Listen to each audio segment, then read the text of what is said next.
Mesdames et messieurs, bonjour et bienvenue dans ce numéro de votre émission Tribune des consommateurs. De plus en plus, nombre de parents en cité urbaine adoptent des attitudes. Celle, par exemple, de mettre des biscuits dans le sac de leurs enfants ou de leur en procurer sur le chemin de l'école. Mais il en ressort des enquêtes que cette pratique peut avoir des conséquences sur la santé de l'enfant. Est-il normal de donner des biscuits à son enfant chaque jour avant qu'il ne se rende à l'école? Quel type donc de biscuits peut-on procurer ou d'aliments peut-on procurer à son enfant pour lui éviter des problèmes de santé? Comment contrôler l'alimentation de nos enfants pour leur garantir le bien-être et la bonne santé?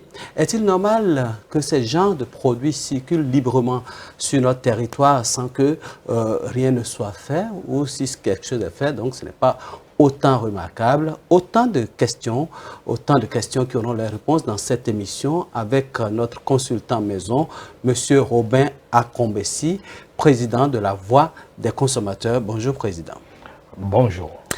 Alors, le décor est planté. Nous parlons aujourd'hui des biscuits. Des biscuits. Est-il normal de donner des biscuits à son enfant quand celui-ci s'apprête pour aller à l'école? Ça, les parents le font, histoire de sécuriser le ventre de leur enfant. Monsieur Akombesi, cette attitude est-elle normale? Merci de nous permettre une fois encore de pouvoir informer, sensibiliser, éduquer nos concitoyens consommateurs par rapport à la gestion de l'alimentation, particulièrement des enfants. Mais c'est vrai que ça nous concerne aussi en tant qu'adultes. Et parlant des enfants, est-ce que c'est approprié de mettre à la disposition des enfants des biscuits, des confiseries avant qu'ils n'aillent à l'école? Oui, on souhaiterait bien que les enfants puissent manger à temps.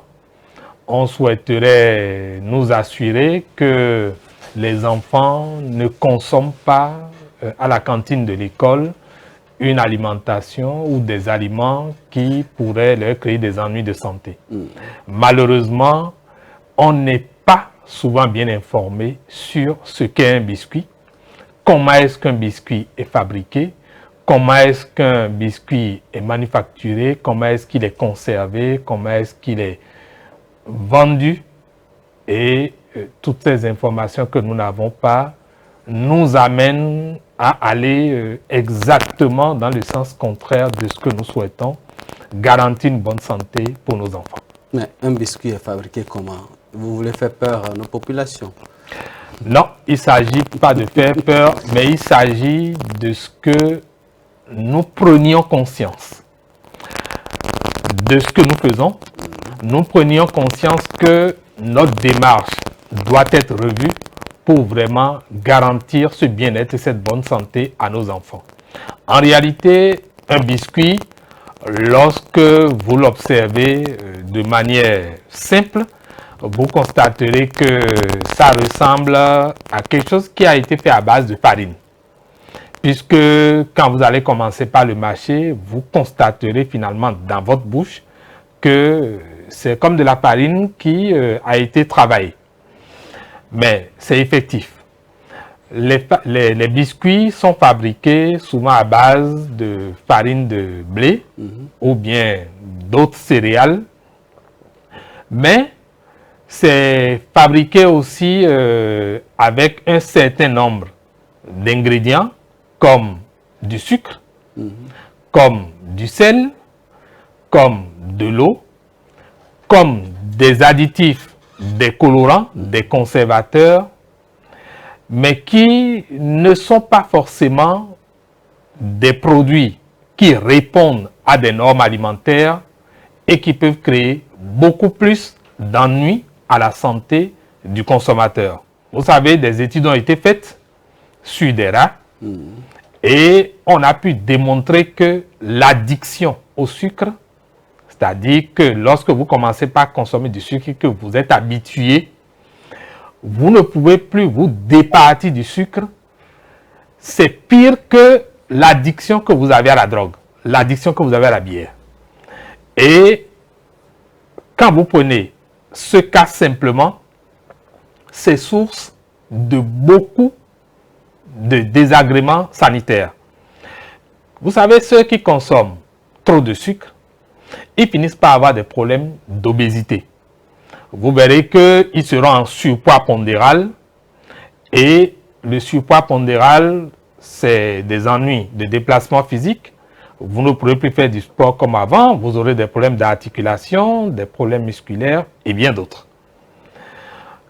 Lorsque vous prenez toujours ces bons amoureux du sucre, il y en a qui finissent par contracter le diabète de type 2. Et cela simplement parce que, à force de consommer le sucre, vous finissez par développer de la résistance à l'insuline. Vous finissez par avoir une hyperglycémie chronique qui dure dans le temps. Et lorsque les gens contractent le diabète de type 2, c'est beaucoup d'autres ennuis de santé, comme des problèmes de calcul rénaux, comme des problèmes de plaies qui deviennent incurables. Ce même sucre est source de maladies cardiovasculaires. Ces personnes développent l'hypertension artérielle, ces personnes développent des crises d'AVC ou des crises cardiaques, et on sait bien comment ça finit. C'est soit des hémiplégies, soit c'est des personnes qui, à travers ces crises, ces maladies cardiovasculaires, partent de vie à trépas. Et vous imaginez que si nos enfants commencent par développer ces genres de maladies précocement, depuis l'enfance, ça veut dire que tout leur parcours, nous ne leur garantissons plus la bonne santé. Nous leur garantissons simplement de la maladie tout le temps. Toujours avec ce sucre, pour certains, ça crée la maladie de foie gras. C'est-à-dire, c'est la stéatose hépatique non alcoolique.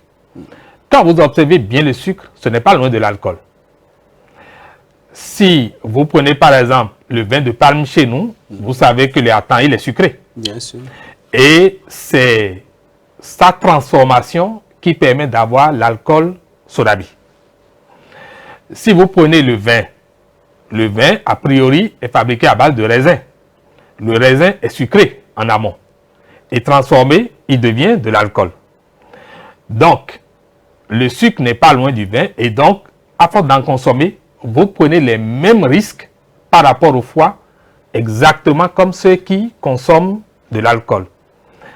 C'est pareil pour le cancer que ces personnes peuvent développer. Parce que le cancer, les cellules cancéreuses aiment le sucre. Et plus vous consommez du sucre, plus les cellules se développent et moins vite les gens guérissent.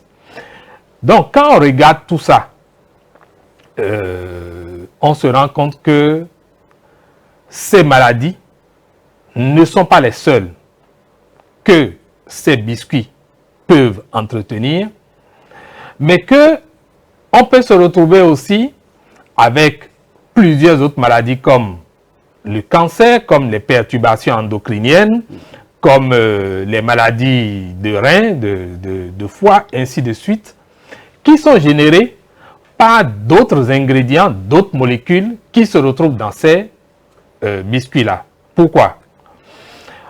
Vous savez, l'amidon, j'ai dit que c'est les farines qui permettent d'obtenir le biscuit. En réalité, ces farines contiennent de l'amidon. L'amidon, par exemple, lorsque vous faites une cuisson trop élevée, l'amidon donne des molécules qu'on appelle l'acrylamine. Et ces molécules sont cancérigènes.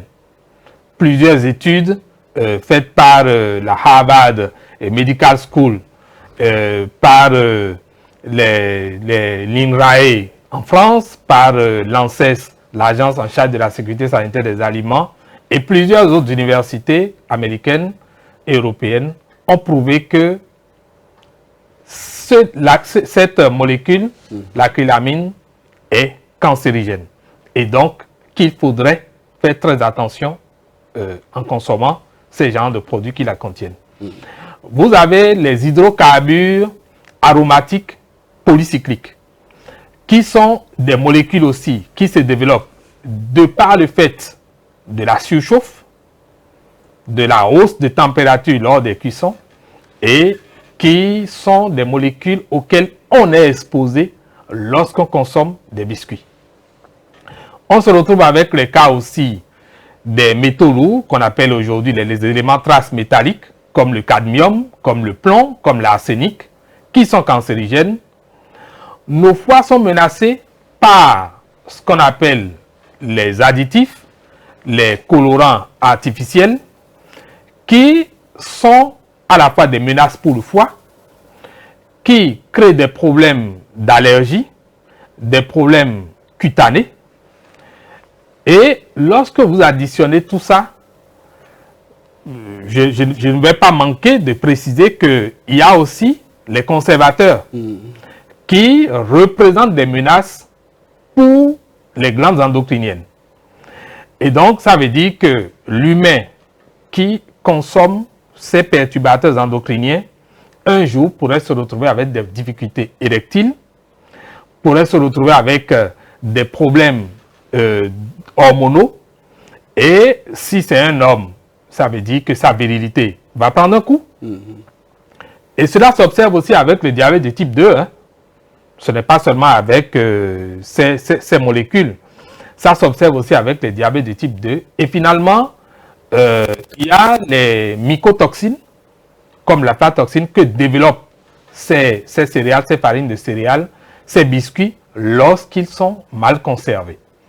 Donc, au bout du rouleau, on constate bien que ce tableau n'est pas du tout reluisant.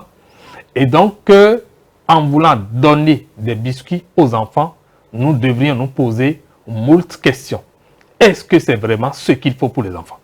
Alors, à cette allure, puisque c'est un comportement qui est ancré aussi bien dans la classe supérieure que dans la classe moyenne, et même dans la basse classe, est-ce qu'il faut continuer de donner des biscuits à son enfant? Quel type de repas faut-il alors donner en substitution, si, au cas où on ne doit pas donner des biscuits? Pour la voix des consommateurs, nous préconisons aux consommateurs simplement d'aller vers des biscuits faits maison. Si les biscuits qui sont produits localement, l'État peut les contrôler. L'agence béninoise en charge de la sécurité sanitaire des aliments peut les contrôler, délivrer des certificats d'enregistrement ou des autorisations de mise sur le marché, ou que ce qui est importé est vraiment analysé et que l'État peut décerner les certificats d'enregistrement ou les AMM pour garantir que ces produits sont sains, on peut y aller. Mais que chacun retienne que si on veut faire du biscuit, c'est préférable de le faire à la maison. C'est ça qui est plus sécurisé pour nos enfants. Il vaut mieux faire ce que nous-mêmes nous pouvons contrôler, sans y mettre des additifs, sans y mettre des colorants artificiels, sans chercher à conserver avec des molécules industriellement synthétisées. Et cela va protéger la santé de nos enfants, parce que quand on a exposé l'organisme pendant trop longtemps à ces genres de molécules, à ces genres de toxines, on ne sera pas surpris un jour que l'organisme finisse par dire « Eh bien, halte, je ne peux plus supporter ». Est-ce que c'est ça qui justifie la question de santé parfois, les maladies qu'on trouvait chez les adultes, qu'aujourd'hui on retrouve au niveau des enfants? Mais c'est monnaie courante aujourd'hui de constater que les enfants, à peine à 10 ans, à peine à l'âge de la puberté, mais qui sont obèses, qui commencent par présenter des signes d'hyperglycémie. On va contrôler le taux du sucre et on constate que ces enfants sont déjà au-delà de 10, ainsi de suite. Donc, c'est préoccupant. Parmi ces enfants aussi, malheureusement, il y en a qui développent le diabète. Ce n'est pas souhaitable, mais c'est la conjonction de la plupart de ces biscuits des confiseries. Parce que là, je ne manquerai pas d'attirer l'attention sur ça. Les confiseries, vous savez, a priori, ce n'est fait qu'à base de sucre. Ces bonbons, chocolat, bon, le chocolat, on pourrait dire qu'il y a un peu de cacao dedans. Mais les bonbons, globalement, c'est du sucre, essentiellement. Plus colorant, plus d'autres additifs, ainsi de suite. Donc, il vaut mieux qu'on donne des fruits à nos enfants. Vous savez, nous avons par exemple de très bons fruits qui sont cultivés naturellement chez nous. Vous avez les bananes, vous avez les oranges, vous avez les noix. Vous savez, quand vous prenez par exemple la date, c'est une très bonne noix, les arachides, le cajou. Nous avons plein de fruits, plein de noix chez nous qui peuvent nourrir l'organisme, entretenir l'appétit. Parce que ça, c'est un autre aspect que je n'avais pas soulevé. Lorsque on prend l'habitude de consommer suffisamment de sucre, ça développe des troubles digestifs. Ça développe des ballonnements, ça développe de la diarrhée, ça développe de la perte d'appétit. Et donc, finalement, l'enfant ne s'attache, puisqu'il a l'addiction pour tout ce qui est sucré, il s'attache à ce genre de produits et il abandonne les autres aliments qui sont riches en nutriments et qui pourraient lui permettre de croître normalement, d'avoir les protéines qu'il faut, les substances nutritives qu'il faut pour développer ses capacités cognitives, pour développer une santé physique solide afin de pouvoir faire le parcours de plusieurs décennies qu'il a devant lui. Donc, ce qu'on observe comme maladie précoce aujourd'hui chez les enfants, vous observez, les enfants aujourd'hui, ils ont à peine 10 ans, 11 ans, et ils sont déjà en train de développer des signes de puberté.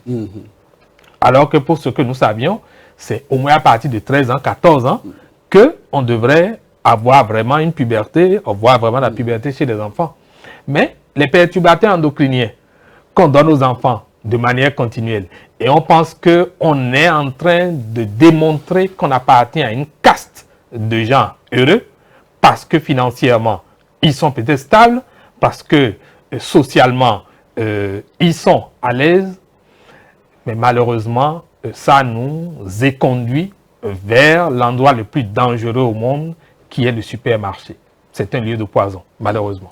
Est-ce que, à partir de ce que vous dites, il n'y a pas quelqu'un pour contrôler la circulation de ces choses, pour mesurer l'impact? Parce qu'aujourd'hui, les biscuits, ça passe par voie maritime, mais ça passe aussi par les frontières et tout. Aujourd'hui, on en a en ville, on en a dans les villages. Vous avez parlé des conditions de conservation et tout le reste. Qui en parle? Qui contrôle? Qui vérifie la dangerosité, la toxicité de ces choses? Est-ce que l'État fait un travail en la matière? Vous savez, malheureusement, on est exposé à une situation très alambiquée. Ces industriels qui produisent ces biscuits ou ces confiseries, c'est des gens qui ont beaucoup de moyens et qui développent une stratégie marketing ou des stratégies de vente très agressives. Quand vous observez simplement les publicités qui passent, ça convainc le consommateur et ça a tendance même à convaincre celui qui est censé contrôler. Il n'est pas épargné. Il n'est pas épargné. Et donc finalement, dans son action de contrôle, son subconscient devient frein au bon contrôle. Et on le constate souvent sur le terrain. Pour un ou deux, on vous dira lors d'un contrôle que bon, il faut être tolérant avec le commerçant. Mais être tolérant par rapport à quoi? Quelqu'un qui met en danger la vie de tout un peuple. Parce que tout le monde consomme les biscuits. Mais tous les biscuits ne sont pas sucrés. Oui, tous les biscuits ne sont pas sucrés. C'est pour cela que j'ai fait la part des choses entre les problèmes que crée le sucre et les problèmes que créent les autres molécules, les autres ingrédients qui entrent dans la composition. Autrement dit, il faut bannir le biscuit de la consommation de l'enfant. Je dis, si on peut faire des biscuits maison, c'est bon. Au cas où on ne peut pas le faire. Mais au cas où on ne peut pas le faire, et surtout, la plupart des biscuits qui atterrissent sur notre territoire viennent d'un pays que vous connaissez très bien. On ne va pas le nommer, mais tout le monde sait que ce qui est destiné à l'Afrique et qui vient de ce pays, malheureusement, ne respecte presque aucune norme. Et tenez-vous tranquille, nous avons été dans ce pays et nous leur avons dit, c'était les organisations de consommateurs des pays francophones, nous leur avons dit, mais pourquoi est-ce que vous envoyez ce genre de produits chez nous? On était face à des universitaires, ils étaient venus nous faire des renforcements de capacité sur la protection du consommateur, mais ils nous ont répondu froidement, mais il appartient à vos États d'installer les structures de contrôle appropriées aux frontières et de rejeter ou de retourner, de réexpédier les produits qu'ils contrôlent comme n'étant pas conformes. Ce n'est pas leur État qui envoie, mais que c'est les entreprises de chez eux qui envoient. Qu'est-ce que notre État fait? Nous avons l'Agence béninoise de sécurité sanitaire des aliments qui fait des efforts. Chaque jour, on constate qu'il y a quelque chose qui se fait. Il y a des appuis dont ils bénéficient de la part des pays partenaires au Bénin.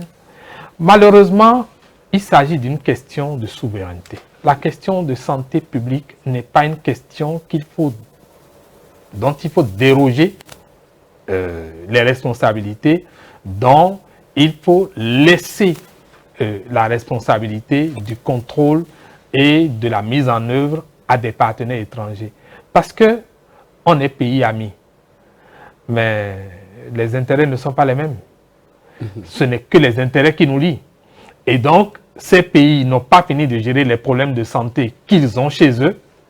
Ils n'ont pas fini de gérer leurs problèmes économiques et ils vont venir régler entièrement les vôtres. Ce n'est pas possible.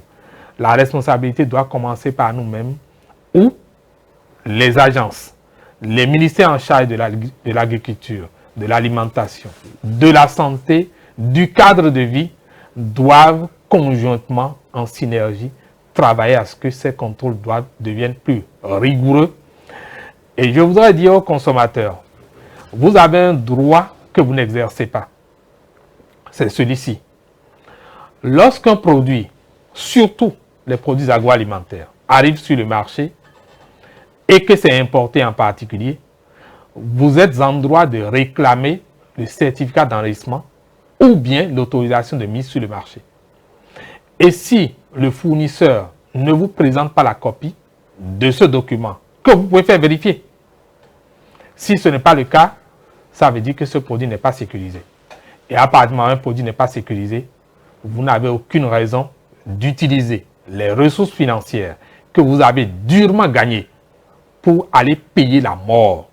Parce que soyez certains, le développement tel que nous sommes en train de le suivre sur la planète aujourd'hui, où nous pensons que c'est l'argent ou rien, c'est l'industrialisation, les produits ultra raffinés qui vont permettre de remplir notre ventre, qui est la solution, c'est un chemin dévoyé.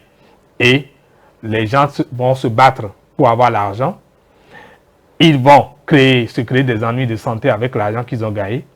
Et finalement, ils ne pourront même pas jouir heureux parce que si vous êtes un responsable, un père de famille, une mère de famille, et que vous avez passé tout votre temps, toute votre vie à éduquer vos enfants, à mobiliser des ressources pour investir sur vos enfants, et que pendant que vous serez à la retraite, espérant pouvoir vous reposer, espérant que les enfants seront joyeux, que vous pourrez voir la vie de famille de vos enfants comblée, malheureusement, ce sera en ce moment que vous allez prendre le chemin des hôpitaux maintenant et courir pour veiller sur ces enfants.